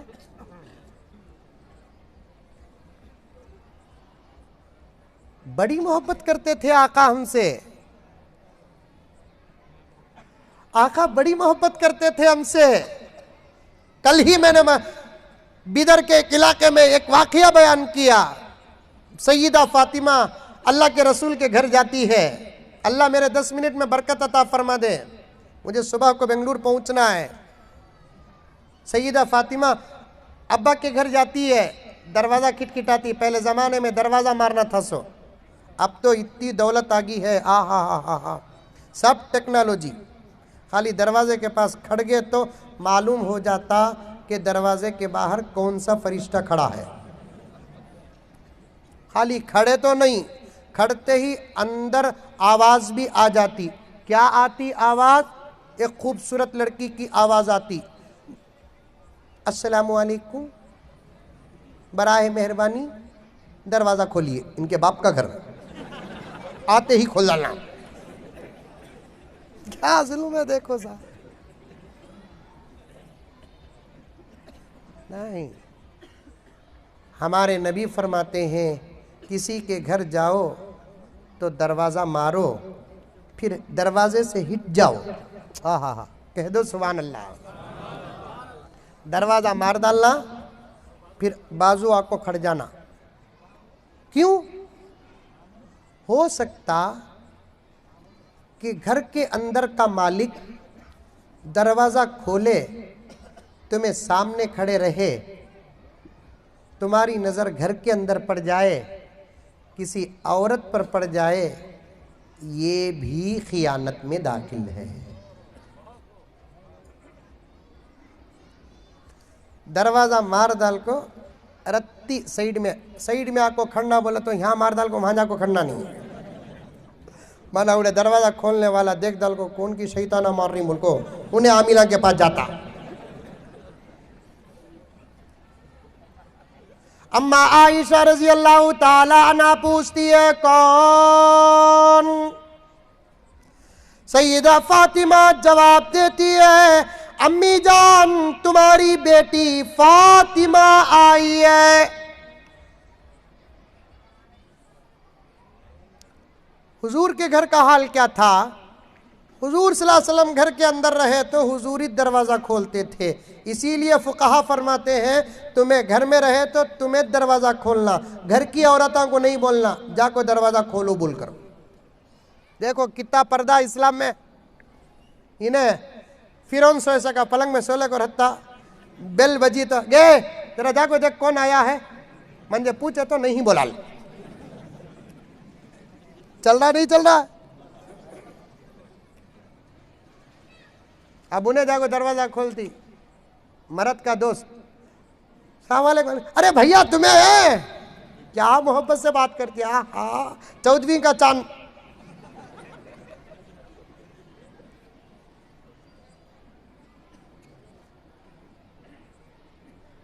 कड़क बात करना, बाहर के गैर मर्दों से कड़क बात करना इस्लाम का कानून है। गैर मर्द से बातचीत नहीं करना, बात करे तो कैसा करना, कड़क। तुम्हें भी उन्हों भी ज्यादा उन्हों तुम्हें भी। आमतौर पर मसले को दो तरफा नहीं सोचते। मौलाना बैठे हैं, मन्ना खिली के आपके मौलाना बैठे हैं, दो तरफा नहीं सोचते मसला। अब तक ये सुन ले करते सो औरतों को बात करना पड़े तो कड़क बात करना बोलकर। रत के अंदर लिखा है मर्द बने भी औरतों से बात करे तो कड़क की बात करना सो। अब उन्हें बात करी तो फोन बात करे तो फोन में आया तो शौहर का फ़ोन तो उठाने की इजाज़त नहीं ना।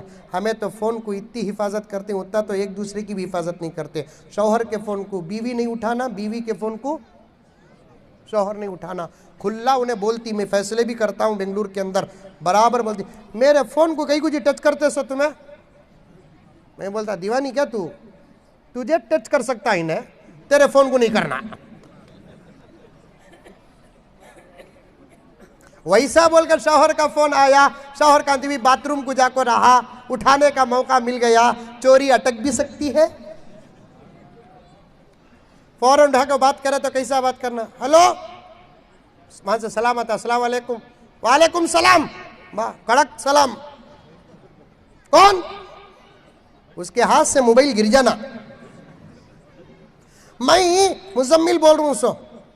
कौन हो ना? तुम्हारे नौशो ही उन्होंने बाथरूम को जाको ही। ऐसा बात करना इस्लाम का सबक। इन्हें ऐश्वर्या बेकार। वालेकुम सलाम, कौन? अयो भैया तुम्हें दिख रही ना भैया, क्या कुतुब मीनार क्या उन्हें आ रही ना भैया तुम्हें, कहीं को आता क्या जरूरत। जिन घरों में पर्दा नहीं उन घरों में रहमत के फरिश्ते नहीं। तंबीहुल गाफिलीन में लिखा है जिस घर में पर्दा नहीं उस घर वालों की मौत बड़ी सख्त होती है। पर्दा, माए तुम पर्दा करो, पर्दा। मौली साहबा से भी मसला पूछना का तो बिल्कुल कड़क अंदाज से, मौलाना एक मसला पूछ सकता हूँ क्या? ऐसा मौलाना मैं तुम्हारा बयान बहुत सुनतू सो, रकमा का तुम ये कहता मैं भी तुम्हारे जमाने का आदमी, मोहब्बत पैदा होगी तो।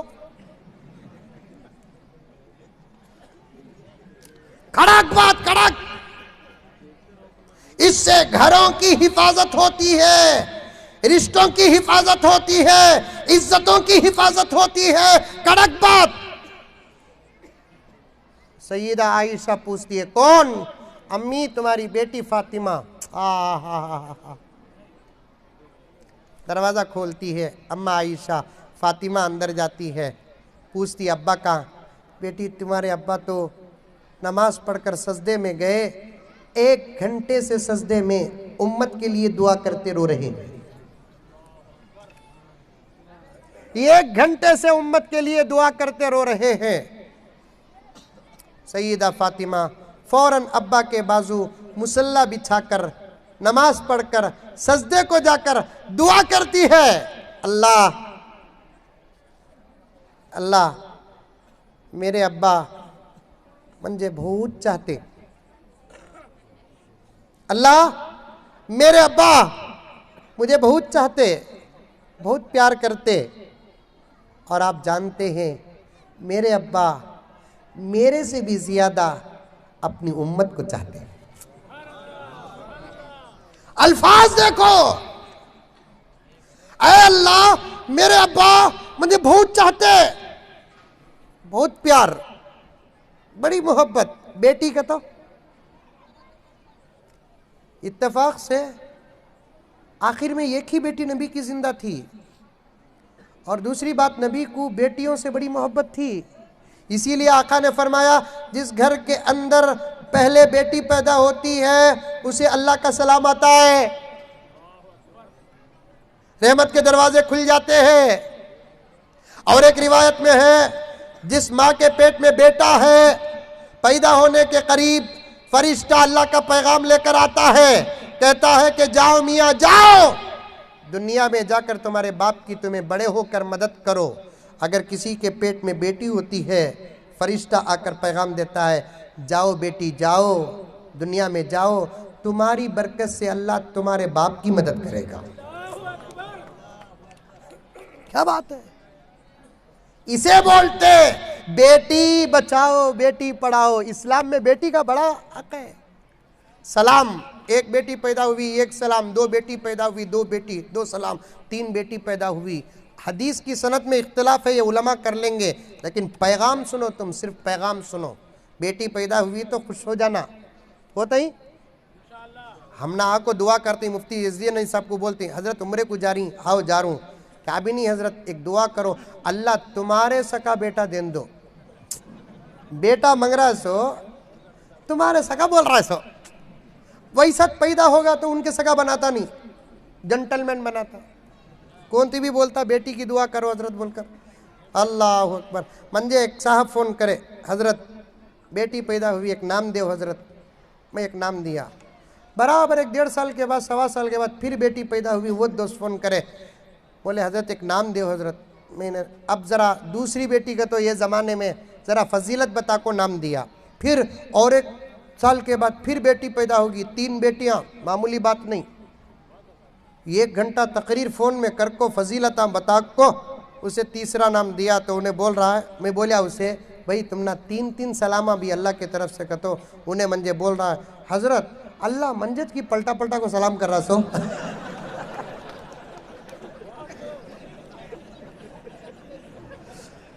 अल्लाह मंजिद की पलटा पलटा को सलाम कर रहा सो।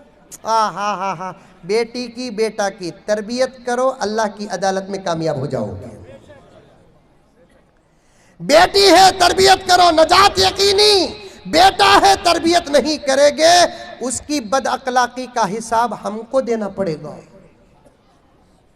बहुत लंबी बात हो गई है, पीछे जाने का भी मौका नहीं है मुझे, इम्तियाज खत्म करने पर बात आ गई।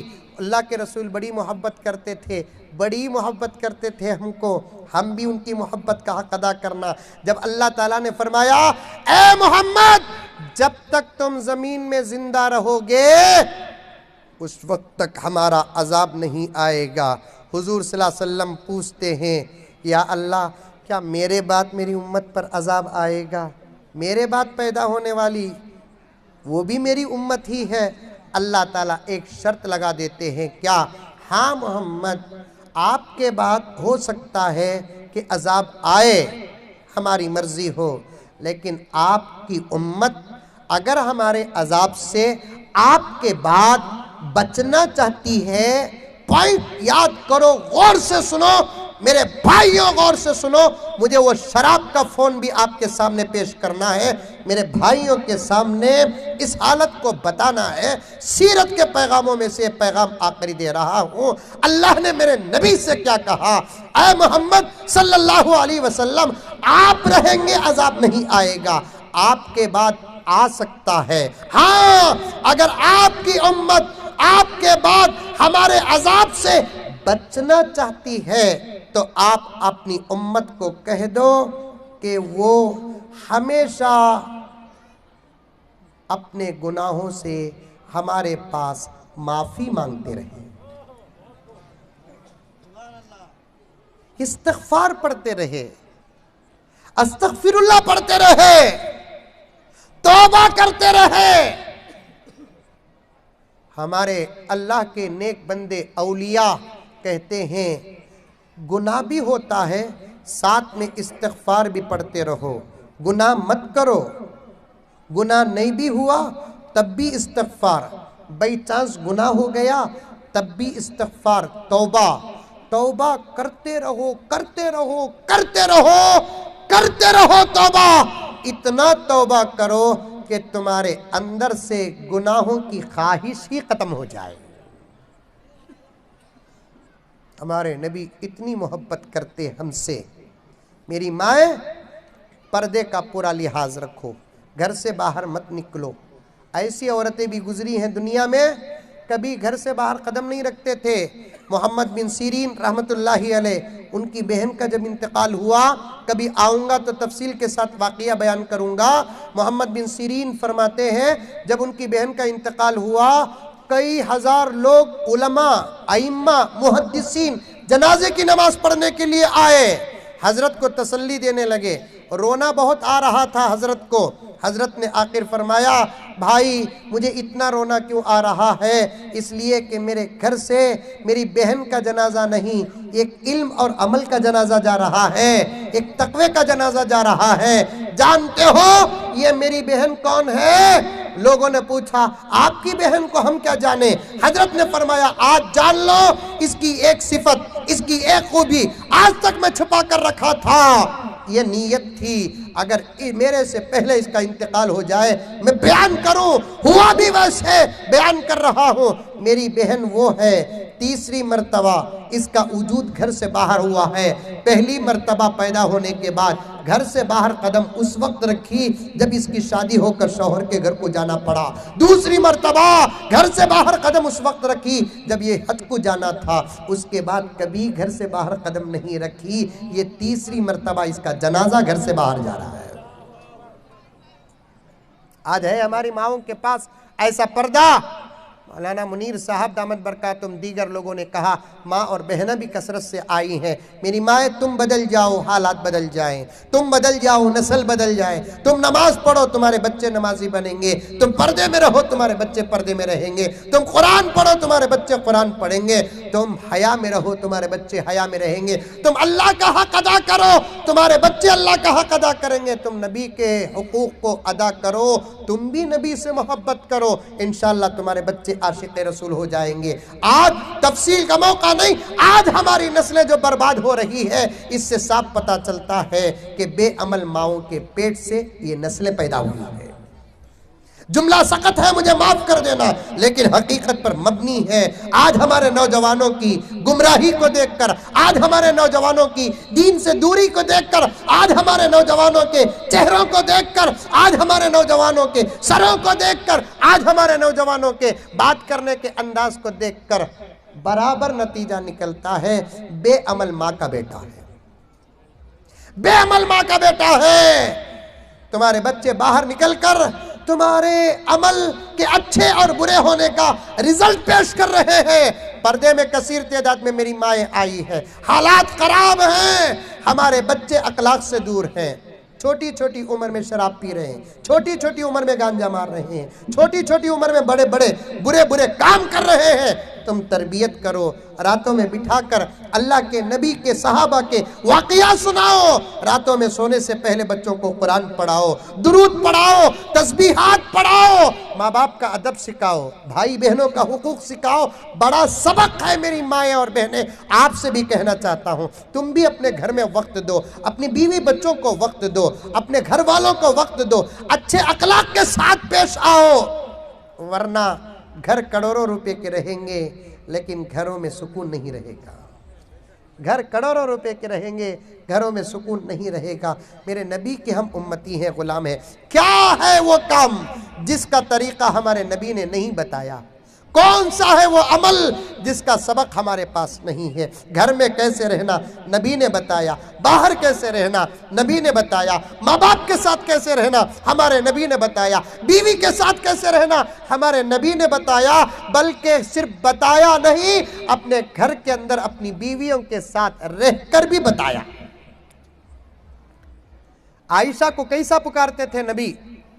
बुखारी में मौजूद है, हदीस की किताब में मौजूद है। आयशा रजी अल्लाह ताला अन्हा को अल्लाह के नबी मोहब्बत से आधे नाम से पुकारते थे, आयशू।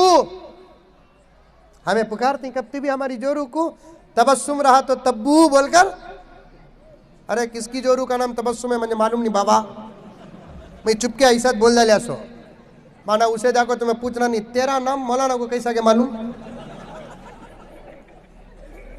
ऐसा बोल डाला। कभी पुकारे, हमें पुकारे। तावीज़ों से मोहब्बत पैदा नहीं होती, अखलाक से मोहब्बत पैदा होती है। अमल करेंगे एक एक बात, नबी की सुन्नतों पर अमल करेंगे। आजकल एक बात अर्ज कर देता हूँ, हमारे नौजवान ज़र्रा चैना गिना डालना शुरू कर डाले ही। पहले ये डिसाइड करो भैया की भाभी बोलकर, जब तुम ना यकीन हो जाएगा कि मैं आपा नहीं, मैं भैया, मैं भाभी नहीं, मैं भैया का, तो हमें बोलने की ज़रूरत नहीं, तुम्हें निकाल डाल दे। और तुमने भी एक तरीक़ा उन लोगों के गले से वो चैना निकालने का एक तरीक़ा सिखा दूँ। किसके तू भी गले में चैन हाथ में ब्रासलेट करा रहा तो उन्हें सलाम कर को मुसाफे के वास्ते आगे बढ़ा तो बोलना हमें आपा से मुसाफा नहीं करते। मैं बहुत बड़ा रोबदार बेंगलुरु के अंदर एक बहुत बड़ा रोबदार फुल सोना डाल लेकर आया। रोबदारा का तो मालूम नहीं, अरे मालूम नहीं कभी रोबदारा, दादा कहते हैं दादा। अभी शादी हो को बच्चा पैदा करे नहीं दादा। और मैं तो किसी से भी डरता नहीं सिवाय अल्लाह रसूल के। हमारे पास हुआ तो हुआ, नहीं तो हवा, अल्लाह का फजल। और ये भी अल्लाह का करम है, हमारे से डरते नहीं, हमें डरते नहीं किसी से भी, फिर भी उन्हें आया। दादा कहते, दादा क्या दादा, इधर 4-5 इधर 4-5 रहे तो गली को जाता, अकेले तो जाता नहीं ना। अकेले जाता, अकेले जाने वाला दादा। समझ में आई बात? 4-5 आदमियों के साथ जाने वाला दादा नहीं, जनाजा। अकेले जाने वाला दादा। इधर 4-5 उधर 4-5 रहे तो हमेशा उन्हें जनाजा। मंजे भी अकेले फिरतू, इतना ओपन बयान करतू मैं, हालात पर पॉलिटिक्स पर भी बात करता हूँ मैं, फिर भी अकेले जाता हूँ मैं। सौदा लाता हूँ, कोथिमीर लाता हूँ, करेपाक लाता हूँ, पानी लाता हूँ, तेल लाता हूँ। मुझे लोग देख, हुजूर साहब तुम्हें सौदे को आगे सो, हाँ बाबा जिब्राइल को बोल, यहाँ नहीं होता बोल डाले। मेरे घर का काम मुझी को तो करना है। हमारे अपने घर का काम करने में कभी शर्माना नहीं। हमारे नबी अपने घर का काम खुद करते थे। हाँ, कोथिमीर लाने हमें जाना, पुदीना लाने हमें जाना, चावल लाने हमें जाना। समझ में आई बात? हमारे घर के औरतों को नहीं बेचना। एक दादा आया जबरदस्त फुल गोल्ड। हमारे धर्म में मर्द का गोल्ड पहनना पाप है, हमारे अपने धर्म की बात है, नहीं पहन सकते। खाली सास के घर की अंगूठी एक ही पहन सकते। गलत बोला नहीं, तौबा तौबा तौबा। मुझे पूछा, मैं तो पहनत नहीं हजरत, कभी सुनना सास के घर से अंगूठी मिली है वो एक पहन सकता हूँ क्या? बोल को घुग्गू मेरे से फतवा पूछ रहा है। अरे नहीं पहनना का तो नहीं पहनना बाबा, मदीने की अंगूठी रही तो भी नहीं पहनना। शरीयत शरीयत, हिंदुस्तान में भी शरीयत, मक्के में भी शरीयत, मदीने में भी शरीयत। मेरे नबी का पैगाम, मेरे नबी की किताब, मेरे नबी की शरीयत ऐसी है, ज़माने बदल जाएंगे, शरीयत नहीं बदलेगी। कौनैन के रुश्द व हिदायत का सामान ना बदला जाएगा। दुनिया तो बदल सकती है मगर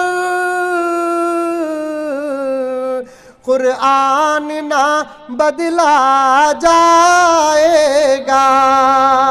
ये चांद ये सूरज की गर्दिश मुमकिन है बदल जाए, लेकिन ताहशर मदीने वाले का फरमान ना बदला जाएगा। ना कुरान बदलेगा, ना नबी का फरमान बदलेगा, हर जगह वही होता है। आजकल हमारे नौजवानों से गुजारिश है, ये पेनना गिनना सब खत्म करो, क्योंकि हमारे धर्म में है जो मर्द सोना चांदी इस्तेमाल करता है उसकी बैटरी डाउन हो जाती है। नहीं समझे बैटरी डाउन का? तो मेरे भाइयां बैठे ही, मैं क्या बोलूं, बाद में गोली खा को हक अदा करना पड़ेगा। और है भी वही, पावर डाउन। याद रखो, दस्तर में शर्मिंदा हुए तो भी बिस्तर में शर्मिंदा नहीं होना। ये बात उनको समझ में नहीं आते, छोड़ डालो, तुम्हारे मेरे इशारे ही है। सब खत्म करो, नबी की सुन्नतों पर अमल करो, एक दूसरे आपस में मिलकर रहो, हमारे मुल्क की मान मर्यादा की हिफाजत करो। देखो 1.5 घंटे से, बल्कि 2-2.5 घंटे से कितनी मोहब्बत के साथ ये लोग बैठे हैं। फिर ज़माना कहता है हम लड़ते हैं, हम नहीं लड़ते। क्यों नहीं लड़ते? क्यों नहीं लड़ते हम? इसलिए कि एक शेर कहता हूँ, कभी गीता और कुरान को लड़ते नहीं देखा, कभी गीता और कुरान को लड़ते नहीं देखा। कुरान के ऊपर गीता, गीता के ऊपर कुरान रखो, 100 साल के बाद आकर देखो, जैसा रखे वैसा रहेगी। कभी गीता और कुरान को लड़ते नहीं देखा। जो लड़ते हैं, जो लड़ते हैं उनको पढ़ते नहीं देखा। जो कुरान नहीं पढ़ता उन्हें लड़ता सो, जो गीता नहीं पढ़ता उन्हें लड़ता सो, जो कुरान पढ़ता उन्हें भी लड़ता नहीं, जो गीता पढ़ता उन्हें भी लड़ता नहीं। क्योंकि अपने धर्म की किताबें पढ़ने वाले मोहब्बत के मुजस्समा हो जाते हैं। खैर, अमेरिका से आया उन्हें अनिल भाई परेशान ही, उसे छोड़ता नहीं है मौलवी। अनिल भाई मेरी गाड़ी में रिवर्स गियर भी है। ये मेरी डैडी ने मुझे बताया कि जो भी बयान करो तुम अपने जहन में उस बयान को रखो, कोई चीज़ मत छोड़ो। वक्त नहीं मिलता तो नहीं। अमेरिका से आया। ये बात क्यों कह रहा हूँ, सारी दुनिया में हमारे मुल्क भारत और इंडिया और हिंदुस्तान की तरह दूसरा कोई मुल्क नहीं है। अमेरिका से आया, अब इंडिया वाला खिलाया पिलाया, पिलाया का तो वो नहीं, पीना भी नहीं, वो अम्मा की बात भी छोड़ देता हूँ मैं, वक्त नहीं है। पानी पियो ना, जमजम पियो, गंगा का जल है तो पियो, कितनी अच्छी चीजें हैं पीने की। दूध पियो, दूध, बल्कि चाय कम दूध ज्यादा पियो। नहीं नहीं नहीं, कब मालूम कि चाय की किस्मत से हम पीएम बन जाए। अरे चाय और दूध से आदमी बड़ा बनता नहीं, अपने कैरेक्टर से आदमी बड़ा बनता है। दूध पियो, शहद, शहद मालूम शहद, वो पियो, कितनी अच्छी चीजें हैं पीने की, पियो। वो क्यों पीते हो? बहुत गलीज बात आती है। अब अमेरिका वाले को उन्हें अच्छा खिलाया, अच्छा पिलाया, ताजमहल दिखाया, कुतुब मीनार दिखाया, गोल गुम्बद दिखाया, सब दिखाया। फिर जब वापस अमेरिका वाला जाने लगा, बहुत पॉइंट की बात है सुनना, वापस जाने लगा तो हिंदुस्तान वाले ने अमेरिकन से पूछा, ओ भाई ज़रा ये तो बता दो कि हमारा मुल्क कैसे लगा। वो अमेरिका तो मालूम ना, अमेरिका अमेरिका ही है। उसने कहा कि अच्छा तो है लेकिन हमारे मुल्क की तरह नहीं है। इंडिया वाला पूछा वो कैसे? देखो भाई हमारे मुल्क में सबका एक ही कलर है, तुम्हारे मुल्क में एक कलर का कोई नहीं, किसी का काला, किसी का गोरा, किसी कोई लाइट, कोई टाइट, ऐसा है। इंडिया वाले को बहुत गुस्सा आया, 1 महीना खला पिला को मेरे मुल्क को नुक्ता रख कर जा रहा है, अब इन्हें जाने के बाद भी सुकून से नहीं रहना। इंडिया वाला बिल्कुल सही साहब, गधों का एक ही कलर होता है, घोड़े अलग अलग होते हैं। तो हमारा मुल्क घोड़ों का मुल्क है, मोहब्बत का मुल्क है, प्यार का मुल्क है, इत्तेफाक का मुल्क है। जब हम मोहब्बत करते हैं तो हमारे दरमियान ऐसे ही रिश्ते होते हैं जैसे एक घर एक ख़ानदान के रिश्ते होते हैं। इसीलिए किसी शायर ने क्या कहा, इस वतन के दश्त दर, आखिरी शेर है समझो, अनिल भाई के हवाले से, बसवराज भाई के हवाले से, पृथ्वीराज भाई के हवाले से और दूसरे मेरे भाइयों के हवाले से शेर कह रहा हूं।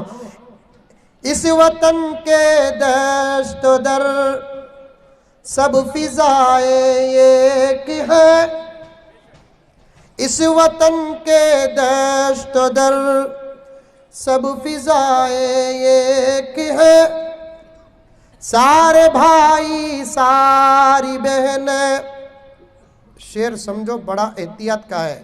इस वतन के दश्त दर सब फिजाए एक है, सारे भाई सारी बहन सारी माए एक है, हम सब एक भाई बहन के, एक कुंबे के। जैसा मौलाना मुफ्ती यज़दानी साहब ने फरमाया, पूरी इंसानियत अल्लाह का कुंबा है। ऐसे ही मिलकर रहना। मैं बेंगलुरु जाऊं या कहीं और जाऊं, ये मेरा वादा है। जब प्यार मोहब्बत भारत, इंडिया, हिंदुस्तान 15 अगस्त या 26 जनवरी का जो भी स्टेज होगा, मैं मनहल्ली को नहीं भूलूंगा।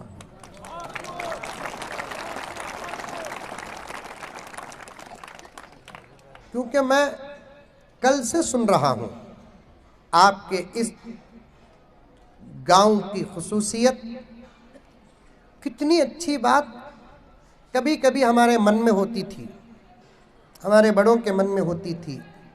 काश अगर ऐसा हो तो कितना अच्छा होगा। जब हमारी ईद होती वो हमको फूल दे, उनकी ईद हो तो हम उनको मिठाई दे। ये सिर्फ मन की बात थी अब तक, लेकिन हमने देख लिया हमारे मन में जो है वो मनहल्ली में है। हमारे मन में जो है वो मनहल्ली में है। वाक़ियतन कभी ऐसा भी हो सकता है, आखिरी बात, कि आइंदा कभी हमारे मुल्क को एक और एक नाम की ज़रूरत पड़ी। ऐसा नहीं कि भारत कैंसिल करके, हिंदुस्तान कैंसिल करके, इंडिया कैंसिल करके, नहीं। अरे एक एक आदमी को 2-2 4-4 नाम रहते नहीं क्या साहब? अरे रहते नहीं रहते? मेरे भी 3-4 नाम ही, बोलता नहीं। तो अरे घर में बच्चा, दादा के घर में, नानी के घर में एक नहीं। हमारे मुल्क को आइंदा कभी और एक नाम की ज़रूरत पड़ी तो मैं चाहता हूँ कि वो नाम कोई और न रहे, मनहल्ली रहे। क्योंकि यहाँ हमने वो पूरी मोहब्बतों को देखा है, एक दूसरे के भावनाओं का लिहाज करने वालों लोगों को देखा है। अगर मुझे बेंगलुरु निकलने से पहले मालूम होता तो मैं इन भाइयों के लिए अपनी जानिब से ज़रूर कोई ना कोई तोहफ़ा ज़रूर लेकर आता। सच कहता हूँ, हम आपस में मिलकर जब इस पैगाम को पूरे मुल्क में पेश करेंगे तो किसी किस्म का कोई झगड़ा नहीं रहेगा। हम अपनी पूरी मोहब्बतें इन भाइयों की खिदमत में पेश करते हैं और हमको उम्मीद है कि आप भी जब दुआ करेंगे हम जैसे पापियों को ज़रूर याद करेंगे, क्योंकि हर आदमी अपने अंदर क्या होता है वो सिवाय ईश्वर के और कोई जानता नहीं। एक दूसरे की दुआ उस आदमी को पाक कर देती है। मैं भी आप लोगों के लिए ज़रूर दुआ करूँगा, आप भी मेरे लिए दुआ करें। और जितने सीरत की बातें आई आप तमाम हजरात उन तमाम बातों पर अमल करें। अल्लाह ताला हम तमाम को अमल की तौफीक अता फरमाए। आमीन सुम्मा आमीन। व आखिर दावाना अनिल हम्दुलिल्लाहि रब्बिल आलमीन।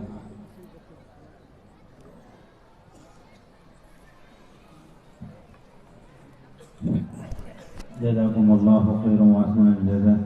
जज़ाकल्लाह के चश्मन बाज कर दी, मुराबा जाने जा हमराज कर दी।